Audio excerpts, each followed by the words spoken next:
Nouvelle session d'information sur Eden Télévision. Mesdames, Messieurs, bienvenue à tous à suivre dans cette édition la visite du ministre de l'Énergie sur le site de construction de la centrale thermique de 120 MW à Maria-Gleta dans la commune d'Abomey-Calavi. L'atelier régional de restitution sur les migrations environnementales et les changements climatiques en Afrique de l'Ouest se tient actuellement à Cotonou. Vous aurez plus de détails sur l'événement. En interactualité, nous irons à la découverte du plus petit des catcheurs mexicains. Ce sera tout pour les titres.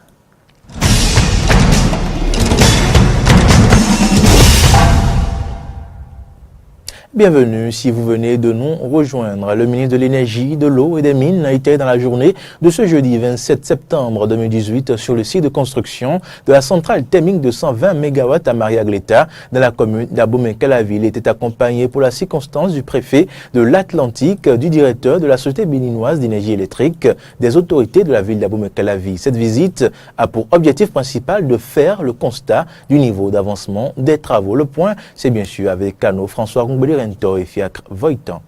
Le ministre de l'Énergie, de l'Eau et des Mines, Jean-Claude Oussou, accompagné du préfet de l'Atlantique, Jean-Claude Kodia, de Laurent Tosso, directeur général de la SB2E, et des autorités de la commune d'Abomey-Calavi, a visité ce jeudi 27 septembre 2018 le chantier de construction de la centrale électrique thermique de 120 MW à Maria-Gleta dans la commune d'Abomey-Calavi. Cette visite a pour objectif de faire le constat des niveaux d'avancement des travaux de construction de la centrale thermique. Une fois sur le site, l'autorité ministérielle et sa délégation ont non seulement eu droit à une visite guidée, mais aussi à deux présentations. La première sur le niveau d'avancement du projet et les éventuelles difficultés rencontrées. La seconde sur la consistance des travaux restants. Pour Laurent Tossou, directeur général de la Société béninoise d'énergie électrique, la SB2E a pour rôle primordial de mettre en exécution tout projet énergétique instruit par le gouvernement afin d'assurer l'autonomie énergétique du Bénin. La première étape étant dans un premier temps de juguler le délestage, ce qui est aujourd'hui un fait. La deuxième étape, c'est de planifier l'autonomie énergétique du Bénin. Et c'est sur cette voie que nous sommes aujourd'hui.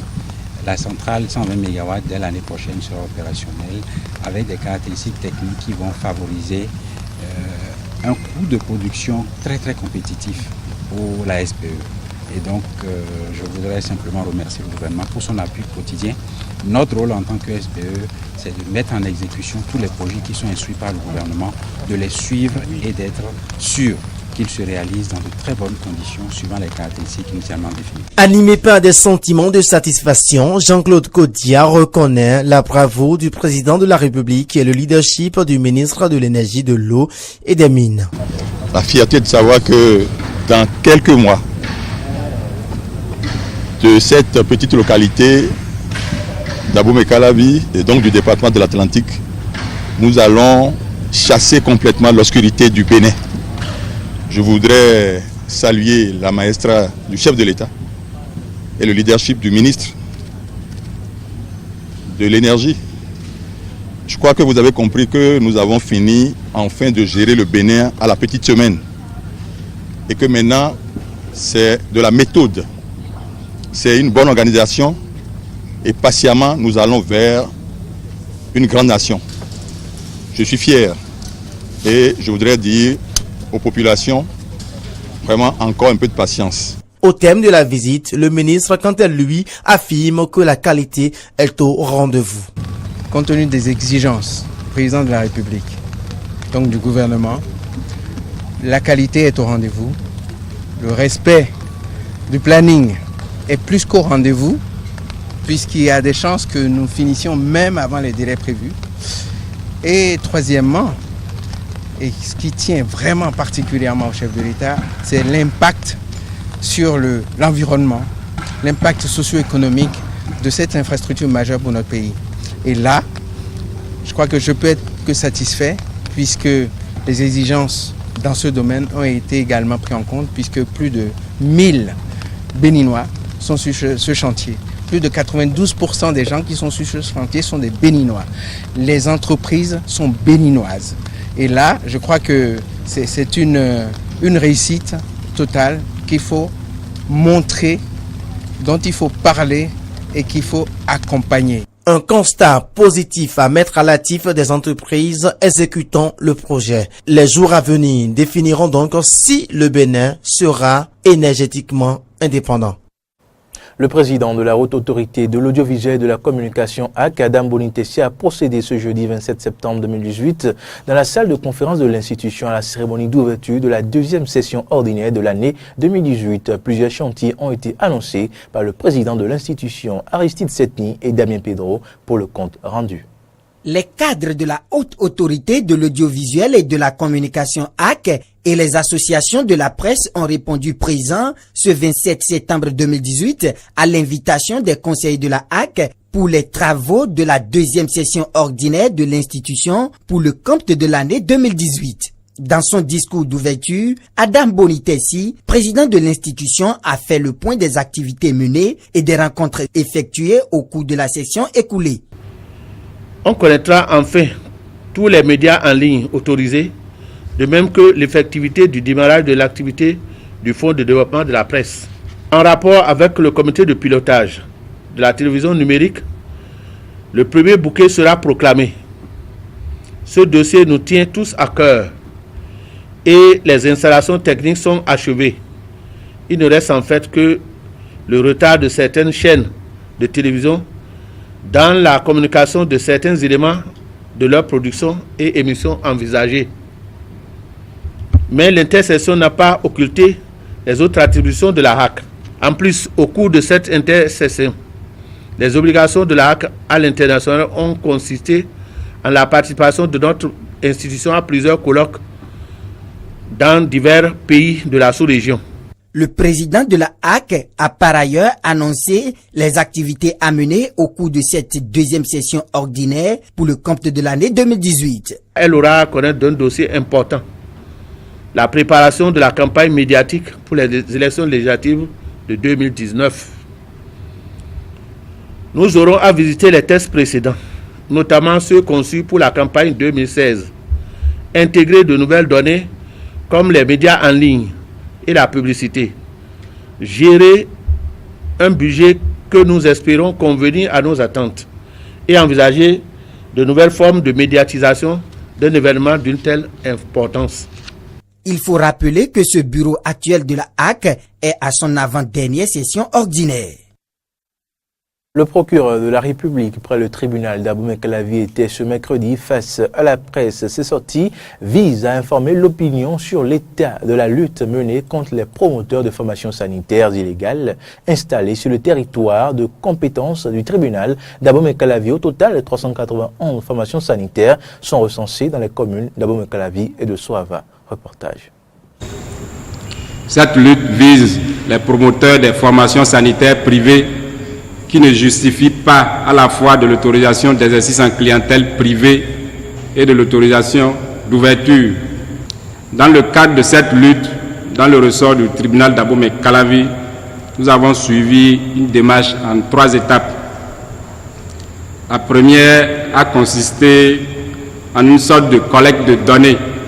Les résultats de ce travail préliminaire ont été présentés à la seconde étape.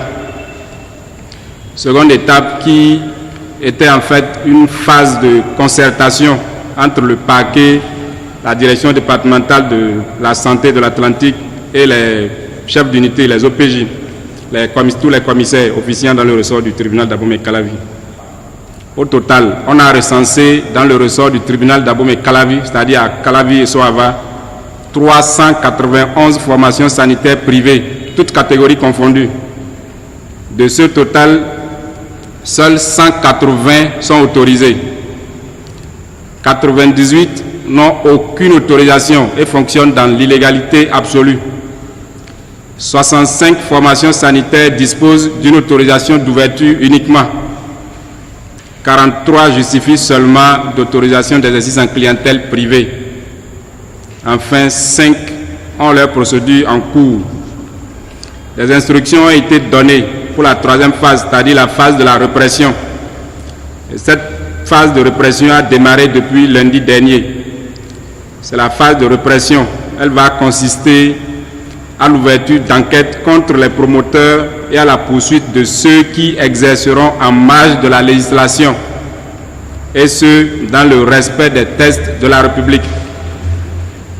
Précisons enfin qu'il y a déjà 2 procédures engagées contre 2 personnes poursuivies pour exercice illégal de la médecine. Ils sont tous placés sous mandat de dépôt. Par ailleurs, une enquête a été ouverte contre une promotrice d'une clinique non autorisée, Sisa Adjabo, dans l'arrondissement de Wedo, et dans laquelle une parturiente a rendu l'âme. Cette promotrice est en fuite. Les recherches sont en cours en vue de son interpellation. Cotonou abrite ces 27 et 28 septembre 2018 l'atelier régional de restitution sur les migrations environnementales et changements climatiques en Afrique de l'Ouest. Une rencontre qui va permettre aux pays partenaires de l'organisation MIEU, c'est-à-dire Migration, EU Expertise, dont le Bénin, le Togo et la Guinée-Bissau, de consolider les connaissances relatives aux migrations liées aux dégradations environnementales et aux impacts des changements climatiques dans la sous-région. Reportage Corneille Aïssé. Des représentants de plusieurs pays de l'Afrique de l'Ouest, à savoir le Ghana, le Sénégal, le Burkina Faso, le Niger, la Mauritanie, le Togo, la Guinée-Bissau et le Bénin sont à Cotonou dans le cadre de l'atelier de restitution des résultats sur les migrations et les changements climatiques en Afrique de l'Ouest. L'objectif de cet atelier est d'apprécier les données disponibles sur le lien entre les migrations, l'environnement et les changements climatiques, échanger sur le développement et la mise en œuvre des stratégies en la matière, réfléchir au financement et à la coordination nationale et régionale des actions sur la migration en Afrique de l'Ouest. Martin Pépé-Aïnan, directeur général de l'environnement et du climat. Le Bénin et beaucoup de pays de la sous-région ouest africaine ici présents ont pris connaissance pour la première fois de ce phénomène au cours du CEDEVEN organisé par les acteurs de l'initiative NACEN le 4 juin 2014 à Bonn, en marge de la 40e session des organes subsidiaires de la Convention cadre des Nations Unies sur les changements climatiques. C'est à partir de là que le Bénin, la Guinée-Bissau, le Togo ont pris contact avec le Centre international pour le développement des politiques migratoires et depuis, nous avons fait du chemin ensemble, ce qui nous a permis de finalement adhérer au programme dénommé MIEU, où la feuille de route a été établie ensemble pour de grandes actions. À l'ouverture des travaux, le ministre José Didier Tonato du cadre de vie et du développement durable a insisté sur les impacts effectifs et persistants des changements climatiques dans tous les États. Le dernier rapport du groupe de la Banque mondiale conclut que l'Afrique subsaharienne, l'Asie du Sud et l'Amérique latine pourraient faire face à plus de 140 millions de migrants climatiques internes d'ici 2050. Si des actions concernées ne sont pas prises au niveau national et mondial. De plus, d'ici à 2030, 135 millions de personnes risquent d'être déplacées à cause de la désertification et il est estimé que 60 millions de personnes quitteront l'Afrique subsaharienne pour gagner l'Afrique du Nord et l'Europe. Les travaux d'expertise sur la migration et les changements climatiques en Afrique de l'Ouest réalisés dans le cadre de cet atelier ont été conduits par le programme MIEU, un programme mis en œuvre par le Centre international pour le développement des politiques de migration sur financement de l'Union européenne. L'OCOSA a abrité les 26 et 27 septembre 2018 la 15e édition de la conférence des gestionnaires des ressources humaines des préfectures et du ministère de la décentralisation et de la gouvernance locale. Il s'agit de l'une des réformes du gouvernement béninois pour alléger les tracasseries des agents de la fonction publique dans la gestion de leur carrière. Jonas Bouti était à l'ouverture des assises. Réforme de la fonction publique, rôle des gestionnaires au niveau déconcentré. Tel est le thème de cette 15e édition de la conférence des gestionnaires des ressources humaines, des préfectures et du ministère de la décentralisation et de la gouvernance locale. Au démarrage des travaux pour le compte de ces assises, le secrétaire général du département du Mono a exprimé aux participants l'attente des préfectures de ces rencontres de l'OCOSA. L'administration béninoise et particulièrement les préfectures ont besoin de ressources humaines performantes pour l'atteinte des objectifs à elles assignés. La réforme de l'administration territoriale a démontré dans sa mise en œuvre qu'en dehors du cadre législatif et réglementaire qui l'organise, il faut des ressources humaines de qualité pour conduire le processus et atteindre des résultats probants. La directrice de l'administration et des finances au ministère de la décentralisation et de la gouvernance locale, Marcel Madende-Oké, précise à son tour l'objectif de cette édition. Les questions dont nous allons débattre pendant ces 2 jours de conférence doivent aboutir à une harmonisation des manières de faire, une harmonisation de la gestion des ressources humaines dans les préfectures et au niveau de notre administration centrale du MDGL. À travers la meilleure gestion des ressources humaines dans les différents ministères, le gouvernement de la rupture fait du capital humain le principal facteur pour la croissance économique, à en croire le directeur de cabinet du ministère de la décentralisation et de la gouvernance locale, Noël Gankwe.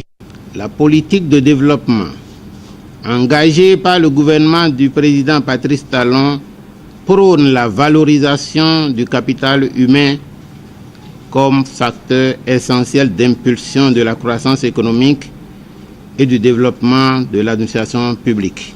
Pour faire ressentir aux Béninois l'impact des réformes en cours pour une meilleure gestion des ressources humaines, Noël Aïchekpo Gankwe invite les gestionnaires des ressources humaines à rompre avec les pratiques qui compliquent la vie aux agents de la fonction publique. En interactualité, les parents d'un jeune garçon tué il y a 1 an à Lomé lors des grandes manifestations de l'opposition contre le pouvoir togolais réclament justice après avoir enfin obtenu l'autopsie de son corps. Reportage. Depuis que Joseph Kokuzumeke, 13 ans, a été tué en octobre 2017, ses parents avaient refusé de l'enterrer et laisser son corps à la morgue, exigeant qu'une autopsie soit pratiquée. Au regard de l'ampleur des manifestations dans le quartier de Bekota le 18 octobre 2017, les enseignants ont libéré les élèves et écoliers. Joseph, lui, a regagné la maison.